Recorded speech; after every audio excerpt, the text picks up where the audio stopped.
Hello everyone, my name is Alief Devara. One of my dream jobs is to become a data analyst in Australia. I'm planning to work for a company that has succeeded at becoming one of the most powerful in the entire country. There are several aspects that I need to do when I work in Australia. First, I have to know my rights and obligations as an employee. Second, I have to get used to the culture of working in Australia. Because there are some differences between the work culture in Australia and in Indonesia. I will explain some of the similarities and the differences. So the first one is that the two countries adhere to a multicultural system in their work culture. Everyone with any race or religion is welcome to work in a company. Second, equality is upheld. Both countries uphold the equality of their population, both in the community and in the world of work. And for the difference between the work culture of Indonesia and Australia is, the first one is the job vacancies. Job advertisement in Indonesia mostly include requirements that have nothing to do with the job descriptions. Meanwhile, in Australia, we only need to include the requirements related to the job descriptions. Second, the work culture, informal and egalitarian. In some work contexts in Australia, an employee is not required to call his boss as Mr. or Mrs. The employee simply call their boss by the first name only. This is different in Indonesia because indeed Indonesians view that politeness in language is very important. Third one is the social relations. In the work environment, Indonesians more genuine in their friendliness and kindness. Most are laid back and welcoming to others. Australians have a reputation for being nice, but I find it is not genuine since it's very superficial. Australians tend to view friendships as transactional relationships. Once someone doesn't have something to offer you, to the friendship is valueless.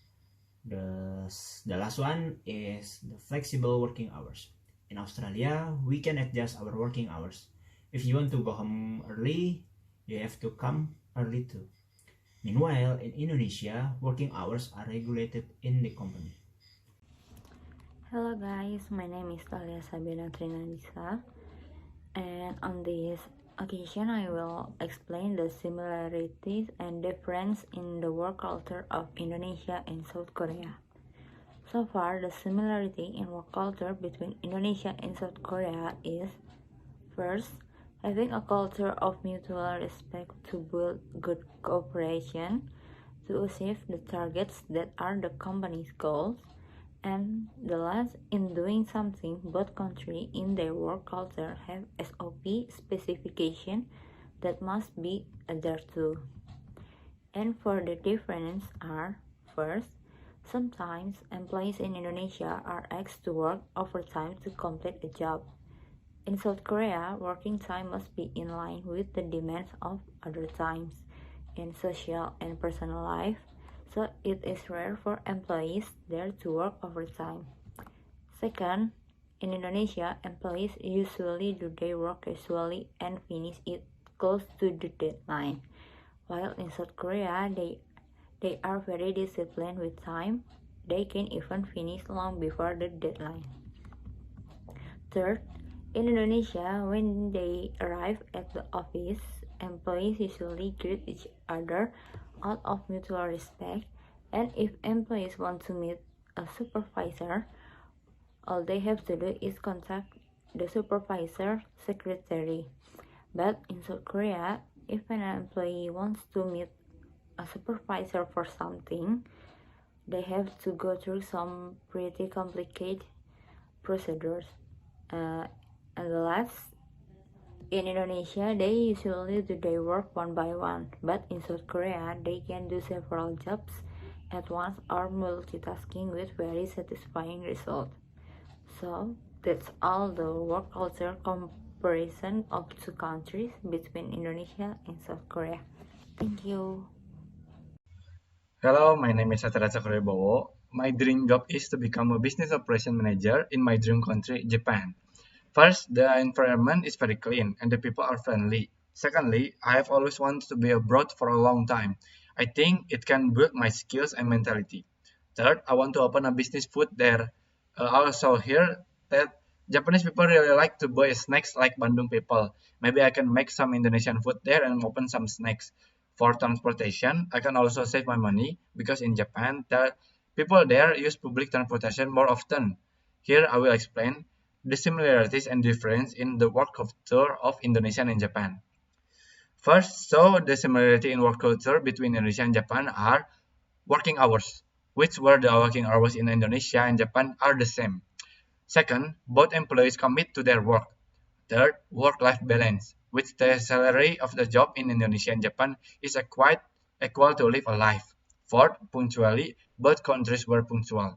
Now, there is several differences are first, transportation to work. Japanese workers use public transportation to work, while Indonesian workers prefer personal transportation. Second is greeting among colleagues. In Indonesia, greetings among colleagues can be informal, but in Japan, most call other colleagues with proper greeting. Assalamualaikum warahmatullahi wabarakatuh. My name is Tasya Mufida as a woman entrepreneur, and here I will explain the similarities and differences in the work culture between Netherlands and Indonesia. So the similarity in work culture between Indonesia and Netherlands are first, both employees commit to their work and strive for the career.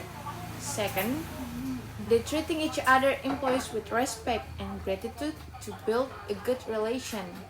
Third, both working places creating an ideal working environment. And the last similarity is all the employees being professional at all times.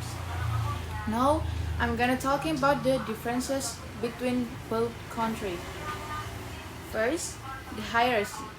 In the Netherlands, manager and high-level staff work with lower-level workers on a daily basis, do not display symbols of rank, and it is common to address each other by their first names, while in Indonesia, employees know about the importance of their superiors and are used to addressing them by suitable titles.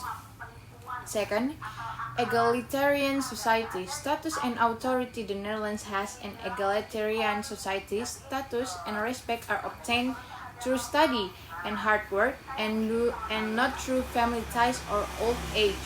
Instead, in Indonesia, status and respect are obtained very easily if they have high status family ties in the social world. Third, the communication. In Indonesia, communication in working places are direct talk and group discussion, but sometimes subordinates still have some fear to give criticism of your work if you have a higher rank. While in the Netherlands, the stereotype of Dutch business communication are often through straight talking, directness with to the point discussion. Open criticism of your work, your status as a superior or subordinates are indifferent. And the last but not least is languages.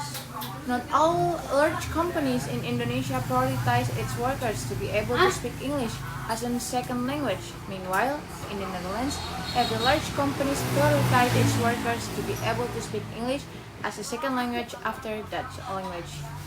So that's all from me. Assalamualaikum warahmatullahi wabarakatuh.